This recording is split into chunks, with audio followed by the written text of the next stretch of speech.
commission. Senang cakap, ada charge tersembunyi lah. So OnPay ni macam mana dari segi kos jualan tu? Ada charge tersembunyi atau tak ada ke macam mana? Cuba terangkan sikit.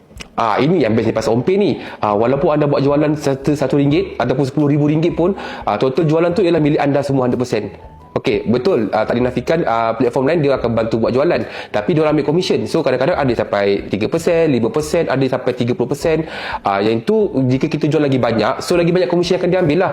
Tapi dengan OnPay ni kita hanya ada yuran bulanan saja. So jika anda ambil 1 bulan, anda hanya bayar yuran 1 bulan saja, and then apa yang anda generate sale kat situ memang tak ada percentage yang OnPay ambil. Selain daripada buat jualan di OnPay saja, kita ada juga fungsi-fungsi lain seperti payment gateway, SMS blasting, email blasting, dan juga kita boleh tengok analysis produk kita dah berapa banyak kita jual untuk masa sebulan tu.